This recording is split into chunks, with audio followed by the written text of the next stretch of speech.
Hi there, welcome to the Bowlers Union podcast with me, Chris Wright, and my co-host, Keith Barker. We've been teammates now, well, for 10 odd years, something like that. We played together at Warwickshire. We're good friends and we regularly chat on the phone, and we thought we should take those phone calls and put them online, basically, Keith. Is that what we've been thinking?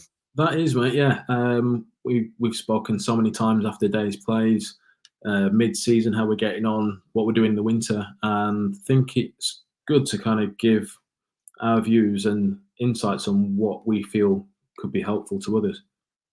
Yeah, love it. So between us now, we've played, well, I've written this down, over 600 games of professional cricket and taken nearly 1,500 wickets across all three formats. So we think we're in a position to hopefully be fun to listen to, but also offer some really good advice. I know you think there's a little bit of a gap in the market, Keith, that we should make sure we talk about a lot of subjects related to bowling and not just pace.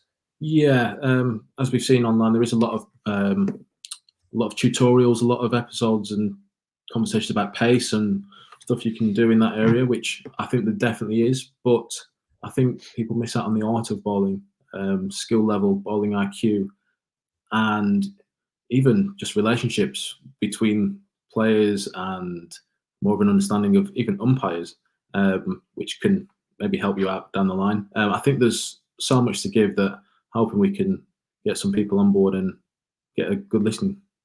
No, I love it. And you know what? Even if no one listened, we'd have fun having these chats. I think we've both been lucky enough to play with so many different bowlers. You know, you've got people like Boyd Rankin, who we've played with, Chris Wokes, Mohammed Abbas. These guys, they all operate so differently that there's little bits that we can talk about that every different bowler displays, but there's certainly not a one size fits all model. And like you say, there is so much nuance to bowling that, to be honest, the subjects we can talk about are endless. I know we've got some good ideas about what we might talk about and styles of episodes. Have you're particularly keen to do a watch along, aren't you? Yeah, can't wait for that. Basically, I think a lot of different episodes planned. We've got guest episodes, hoping to get quite a few players on, past and present. As you love to talk about lifestyle and lifestyle episodes, so I'm sure we'll get into that.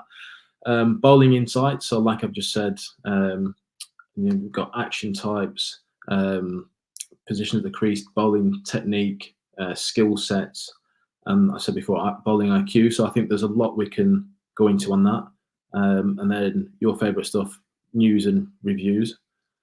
Yeah, that's it. I don't know if we'll be allowed to do that necessarily, because we did talk about, didn't we, about in the summer potentially doing some in-game kind of discussions about how we're getting along. So as long as that's not breaking protocol in any Well, I sense, think because obviously we're both still current pros, but I think that then depends on when it's put out. I think you have to give it a little bit of time. So it might be a week or two behind when it happened, but I don't see why that'd be an issue. yeah, we'll have to figure it out. Yeah, I mean, to be fair, if you went online, we went live, for example, Hampshire were batting, and then you said, "Oh, I'm going to operate with these tactics tomorrow against Surrey. I'm going to come round the wicket at this bloke, over the wicket at this bloke, and stuff." That might, I don't know. Yeah, that might breach some kind of things, but we'll have a look. If we can, we'd definitely like to do it, wouldn't we? Yeah. If at this stage, this is our first podcast, hopefully the first of many, who would be like a dream podcast guest? Do you know what I mean? Is there like a couple of bowlers out there you think perhaps in the future we might be able to get on? Well, I'd like to think I'd like us to be able to get who we want on. Obviously, you can't get everyone on. But I'd just like to pick people's brains that we've come across that are playing now, who now aren't playing the game, and just kind of get more of an understanding of how they went about things, what they found successful, what they didn't, how they trained, how they ate. You love your food, obviously, but yeah, just get an understanding of the bigger picture of how they went about things.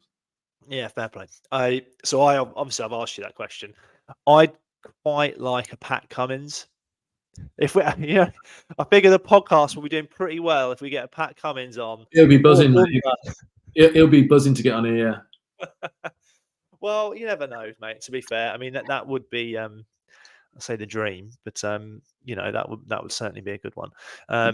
Incidentally, we are also level 3 coaches. If that is something, if you only choose the podcast you listen to based on coaching qualifications, we do have those as well. And we're both pretty active on the coaching circuit, aren't we, Keith? Keith down south in Hampshire and myself in the Midlands. Obviously, this is a bit of an intro. Can you remember that when we first met, Keith, and how that all came about? Obviously it was at Warwickshire, wasn't it? When you came on loan from Essex. I can't remember exactly the day how it kind of went, but I do remember you being in the gym a lot and just lifting loads of weights. But yeah, I think we ended up being roomed together maybe the season after. I think maybe pre-season or the season after, and kind of blossomed from there, didn't it? That sounds about right. I mean, I remember you bowling exceptionally well at Headingley in that lone game that I came on, and I was like, Jesus, this is good. And you used to come in, you had a big angle and you run in, bowled massive away swing to the left-handers. I remember you nicking Rudolph off, and I think, and you know what I mean, a few others. Yeah. So I was like, this guy's a player. But yeah, it probably took a few months, didn't it, socially, for us to start hanging out. I had to get away from Richard Johnson, didn't I? That was a big issue. He's massive now. He's absolutely stacked. Oh yeah. To be fair, he is he in S&C, I think now in Melbourne, isn't he? Something like that. Yeah, what a top fella. Brilliant guy. But obviously I had to get away from him, didn't I, to free up some time to hang out with you. But we've always had a nice partnership. It's been, in terms of on field and stuff, I thought we complemented each other. You obviously swing it back into the right hand, and me swinging it away. Well, at that point, obviously you operate a bit differently now, don't you? Yeah, I mean that probably made us get on even more. The fact that we both got the ends we wanted. Oh, it's the dream, isn't it? None of that awkwardness. Yeah. So yeah, I think that did help. But it's interesting. Like obviously we built a good rapport, but then within the actual club and the bowling unit itself, how that changed over the years. I think that got stronger. The relationships between the bowlers, and that was through work with the bowling coach, but which I'm sure we'll go into another time. But I think that also helped, not just us. I think it helped the whole bowling group.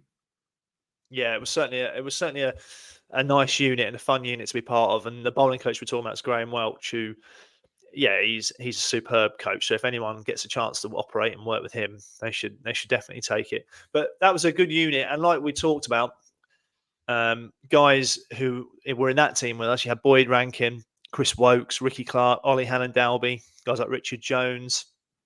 I don't want to forget anyone else. Am I forgetting anyone else there, Keith? No, I can think of. And obviously Jeetan Patel as the off spinner. So there was lots of different part. Everyone brought like a unique quality, didn't they? And a unique personality, which made it such a good environment to be part of. Yeah. It's a shame those days ended, really. It was good days, wasn't it?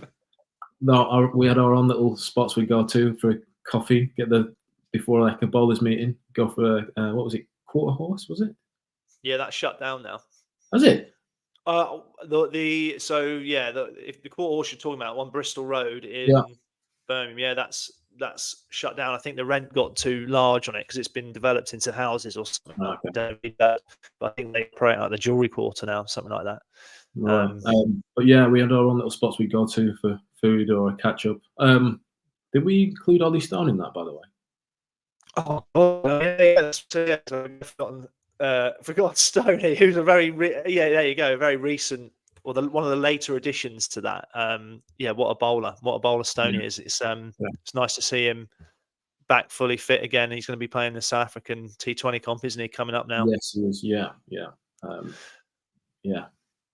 He's a top fella. There was one more thing I was going to ask you, and it's completely slipped my mind. But I think for now, this was just an introductory episode. We're hopefully going to bring you heaps more content on a huge variety of all things bowling. So unless there's anything else you want to add, Keith.